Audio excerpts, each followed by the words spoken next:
or three. And that's one thing I always thought I got a lot out of was learning to be a team. And I always will enjoy being a team player. I never enjoyed playing singles in badminton. I attended the University of Alberta, and there, I guess one big thing I did was start dancing. I was at a wedding with some of my parents, or with my parents. With my parents, and I always enjoyed dancing. And my mom asked me at one of my good family friends' wedding, would you like to dance? And I said, Mom, I don't know how to dance together. And I always saw the hurt in her face, and I said, oh, next time I ever have a chance to learn to dance, I am going to learn how to dance.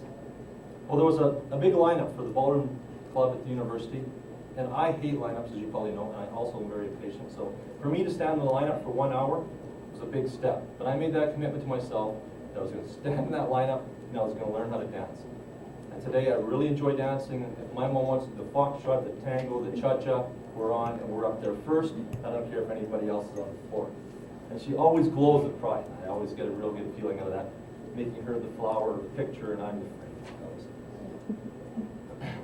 Enjoy. In 1986, I moved to Houston, where I was the engineering specialist for setting up a system for a national network of computers. And I came back and I married my wife, Wanda Kivett. We married in August of 1987. Throughout my life, I've always been a results-oriented person. When I started selling photocopiers, after I got back from Houston, and that's a long story for another speech, I met a lot of associates. And it was a very humbling experience because times were tough then. But I met my lawyer, I met my accountant, people that I am very close to now. But another thing I ran into was a lot of people that had great ideas. And ideas are a dime a dozen, I found out. And what the real measuring stick of success was the results. What did they achieve? Not just what did they dream. I also believe that if you're going to do something, you should commit yourself to doing it well. And I always set goals, and I was always a very positive thinker. In fact, I can remember when I was just out of university, I wanted a 280ZX because I'd always driven this little B210 around. Now I wanted to take the next step and have a 280ZX. So I cut it out of the brochure and I taped it on my mirror. And everybody might think, well, I've heard of that, but that sure sounds hokey. I'll tell you, it works. Probably about 8 months later, when I had never dreamed I'd get a 280ZX, I was cruising the south side in a 280ZX 2+2 loaded, and did I feel good. I've had a number of influential people in my life. One of the most probably was Leland Val Vanderwall. He's one of the top speakers in the world, and actually right from here from Edmonton. One of the most influential books that I've ever read was Think and Grow Rich by Napoleon Hill. And both of these sources made me very, very aware of the subconscious mind. They also made me very aware of mastermind thinking, and that's surrounding yourself with positive, upbeat, and inspiring individuals. And that at that time was why I joined Northern Lights Toastmasters Club, and that is why today I'm still a member of Northern Lights Toastmasters. I believe in win-win situations. I believe that you can only get out of something that which you put into it. I believe that nothing happens for you until it happens to you. I believe that now time is the only time that there is. And I believe that success breeds success. But 2 hours ago, in my hallway, it took a sharp turn. And my first icebreaker, there's a lot of similar faces here when I first gave it. There's also a lot of new faces. Some of you know that I have a business. Some of you know that I have a business called Genset Software Technologies. Some of you know that I sell software to the golf industry. And those that are very close to me know that our company's been working on a very, very large deal in Ontario, the Ontario Golf Association.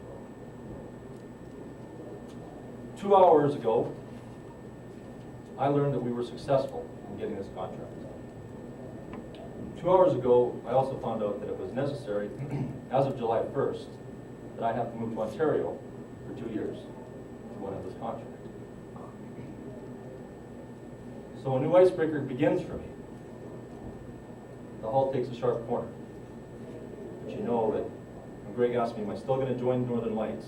It might be from afar, but I'll always be here. Mr. Postman.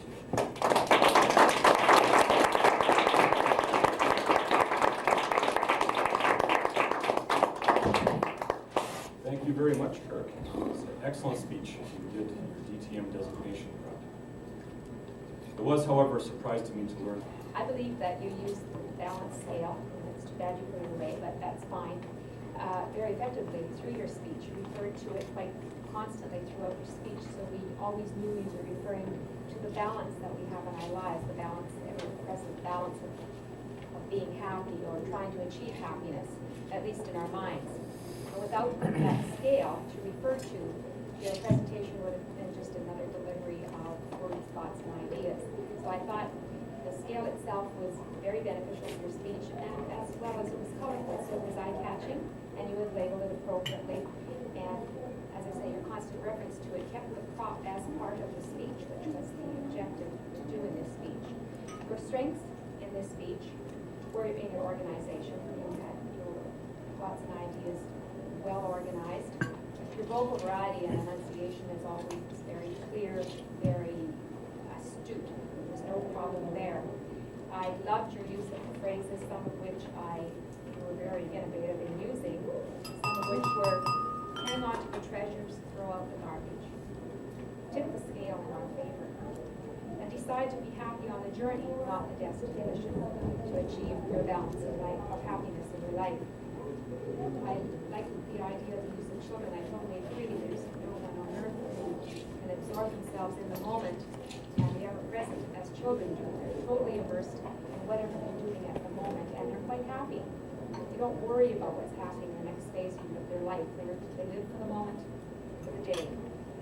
Some of the improvements I thought you might have in this speech, Angela, you referred to your notes quite frequently throughout this speech, and I've seen you and heard you deliver speeches before where you spoke really earnestly about the topic that you were delivering, and you didn't have to refer to the notes as much. I thought that sort of drew away from your speech tonight because it still did the movements, the body language a lot. You were doing a lot of the hand clanging and very stilted movements. You referred to the scale. That was fine.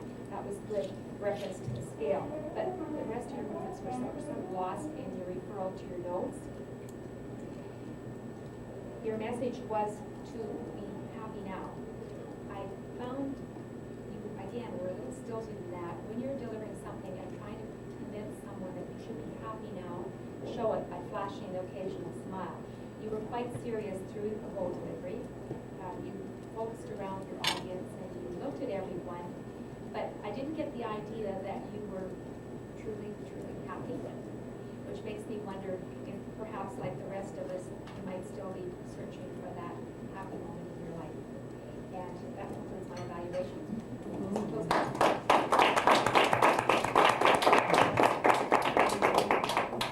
Thank you very much, Rosemary. Our second evaluator tonight was last-minute fill-in, and when he heard he was evaluating Kirk, he was quite happy about that. We're not sure why yet. When asked why he likes to be a guy, he says, because we don't have to endure the experience of childbirth. Please help me welcome Greg.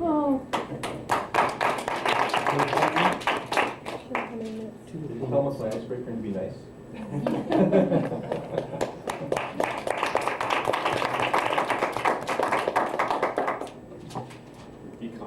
Mr. Toastmaster, fellow Toastmasters, and especially you, Kirk. It's always a pleasure to hear an icebreaker, especially yours, because you are our distinguished Toastmaster. Now, I loved your beginning. You said, all right. You weren't going to beat around the bush. You got right to the point. You started talking about your youth. I loved your story about, I'm going to go out and make a friend. So that just shows what an outgoing person you are. I also enjoyed hearing about your family and your family values and how they say you can be anything you want to be. And it's good to know that you're a team player, especially in this group, because a team brings people closer together and makes the group more fulfilling.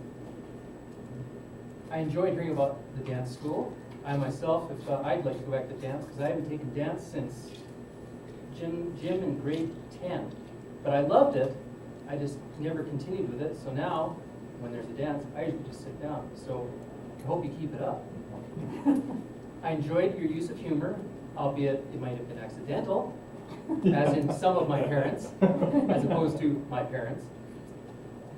You had good use of hand gestures, except you sporadically gripped the lectern.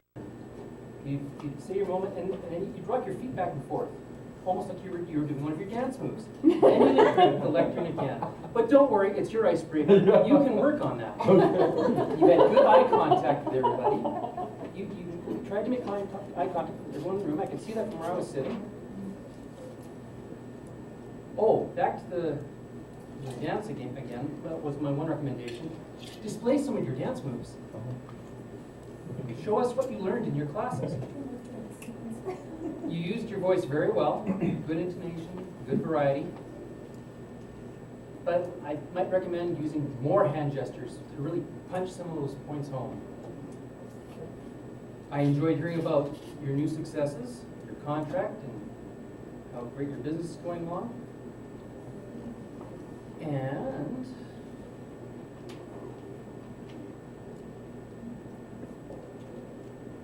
we just reviewed. As your objective stated, you were to begin speaking before an audience. Of course, you've gone beyond that 100 times over. And in my opinion, you definitely introduced yourself to the fellow members, especially those who just joined in the last couple of years after you joined. So it was a great pleasure for me, and I look forward to hearing speech number 2.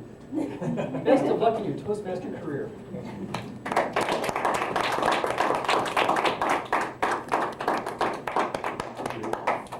Thank you, Greg. Great job. Our third evaluator tonight, as many people know, has owned many homes and can jackhammer out concrete and put in, what do you call it, a chuck valve? Better than any guy I know. Backflow valve, better than any guy. Please help me welcome Shirley Derrick. Well, how to evaluate this meeting? April Fool's Day. I will first call on our assistants tonight to give me their report. Marion, Shirley, or I do apologize for not being as prepared with the word of the day, but being an innovative attitude and personality, I rose to the occasion. I was a little bit disappointed because I thought it was quite a common word that could be used in a lot of different texts. Rosemary used it twice. She gets the winner award, and the total amount was 6 times tonight, so we could have used it a little bit more. With regard, everything was in order.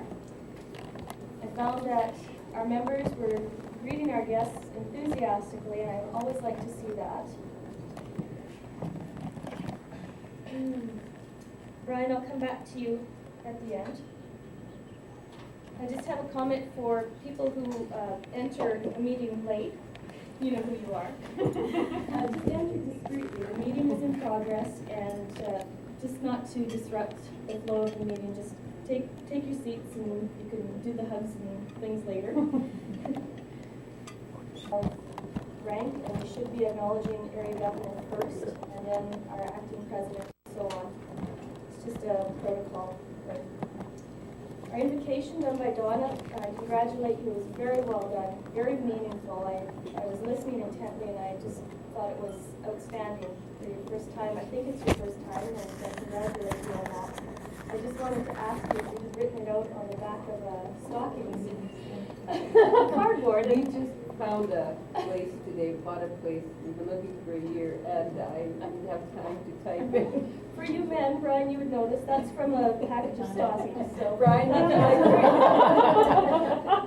very appropriate for the evening. Our toast, John, congratulations to you, and I know that you're going to be an enthusiastic member of our club. I often use the internet myself for invitations and toasts, and I'm glad that you included April Fool's Day. I don't think we had thought of that, maybe not many of us, until tonight when you mentioned that and gave us some history of April Fools. Our chair, Diane, you stepped in at the last minute, and I congratulate you for that. You explained the meeting very well. Even though we didn't have any guests here tonight, you still went over the rules of voting and bylaws and the parliamentary procedure. Just a comment for Angela. If you haven't done the minutes, it might be a good idea just to quickly review them before you're asked to read them, because I know it's terribly difficult to read somebody else's handwriting and make sense of their notes. So it's just something you might consider in the future. I have to interrupt and apologize. I was great took minutes and they were very nicely written, but my contacts are not quite up to snuff today. Okay, well, we'll blame on fuzzy contacts. Our chair, getting back to Diane, you didn't appoint the parliamentarian, and you did catch yourself after that, and Ross graciously agreed to take on that role. Jennifer, you caught her on some, the vote on orders of the day, and reminded her of that. Otherwise, Diane, you had control of the meeting, I found. You were very calm up here. It's nothing for you to do this. You don't get frazzled or anything. So congratulations. Our table topic master, Laurel. I'm glad you caught Brian with that little dig on his introduction, or lack of introduction to you. He's a seasoned Toastmaster. I think we should have done a better job than that. So good for you for catching him on that. You always put so much thought into whatever role you play in our meeting, and I really appreciated the topics that you came up with. I think everybody had a good time with them. I noticed everybody laughing and really thinking about their topics. So congratulations. Good explanation. I'm not going to go over the actual table topics as I see I'm running out of time, so I'll just pass over that. Our evaluators. I'm very happy to see all of you came up to the front. I think that's extremely important when you're giving an evaluation, because it's not just for the person who's giving the speech, it's for everybody to learn something. And it also gives you the opportunity to look directly at the speaker. Some very scribbled notes here. Rosemary, you were thorough with points for improvement. Greg, I think it's always a daunting task to evaluate a seasoned Toastmaster. I know I feel quite intimidated as well, and I thought you did a very good job. I congratulate you. You just seem to continue to grow and feel very confident up here, so congratulations on that. And you even managed to give Kirk some points for improvement. And that's always difficult to find those in seasoned speakers.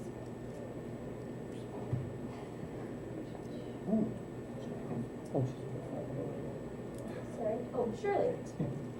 I have the same comments for you in feeling challenged to evaluate Jennifer's speech, and I thought you did an excellent job. You were so animated, and you demonstrate for us. You went a bit over time, but that's okay. I could have sat and listened to you longer. This is a very good evaluation. And our Toastmaster, I have some comments for you that I'd like to share after the meeting.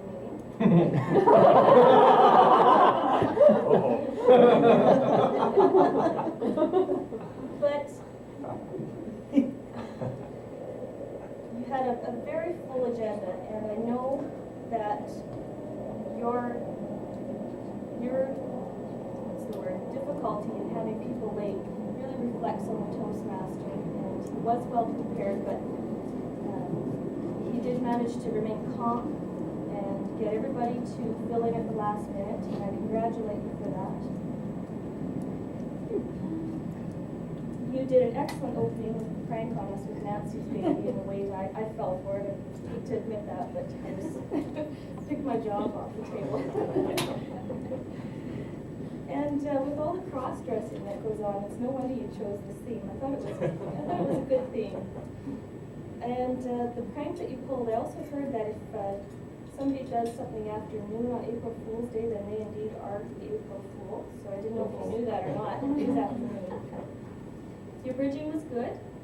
You had a little trouble with the pronunciation of some members' names this evening, and I'm not sure why that happened, but you did, and that's okay. I noticed that some of the comments that you made in between were appreciated more by the guys, and I guess that's just coming from your list of guy things.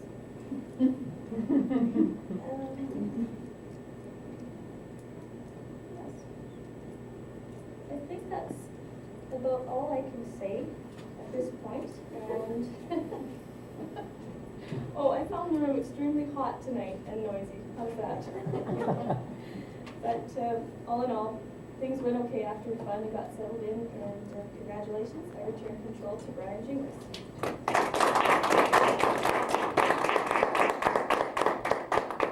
Thank you very much, Darcy. I had no idea when I did this that 99 Reasons, It's Great to Be a Guy was going to be quite as controversial. And when I was going through the list, I was scratching out all the things I thought that probably weren't politically correct. I scratched out more than half of them. There's a few in there that are still a little bit basic. My last official job is to give out the awards tonight. And we'll begin with our best table topic speaker, Darcy Rollins.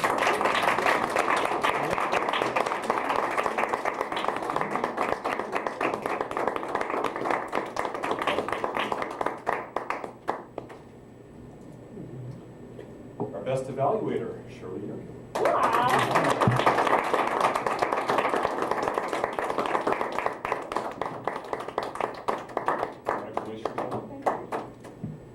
And our best speaker tonight, drum roll, please.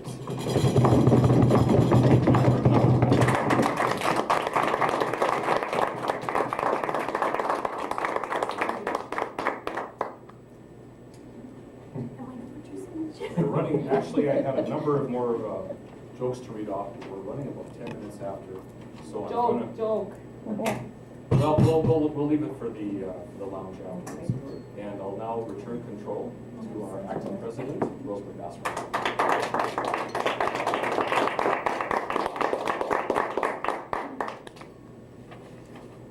Before I close the meeting, I'd like to ask, or I will ask Ross McLean, our area governor, for his comments tonight. Thank you, Madam Chairman. And Northern Lighters, I found the meeting very, very enjoyable and friendly, relaxed, and you seem to communicate very well amongst yourselves to organize yourselves, knowing that it was April Fool's and some of us didn't arrive on time or did not, could not show up, being Nancy Hurst having a baby. That's a good reason for not showing up. I would like to remind you that you do have a member here that did receive an honor last week, and I heard nothing about it tonight. Is there a reason for that, Madam Chairman? We do it at closing comments. Oh, closing comments. Left it for you. Okay. Oversight. An oversight. Well, that person is invited to the April 18th session. That's Laurel Johnson, and she won the evaluation contest last week. Way to go. So congratulations to Laurel. And she is going on to the Division F contest at the Northern Forestry Center, April 18th. And I do expect all of you to show up and support Laurel in her efforts to win the division and then go on to the district, of which probably Rosemary will advise us of. And I do expect all of you to show up. Now, can I have a show of hands, those that are going to show up? 1, 2, 3, well, I counted 15 people in this room. Do I have 15 hands? The April 18th? Saturday. Okay, good. Support your candidate. She is a wonderful evaluator, and we do want our area, Area 22, to be selected, and I did enjoy the meeting. Thank you very much for inviting me.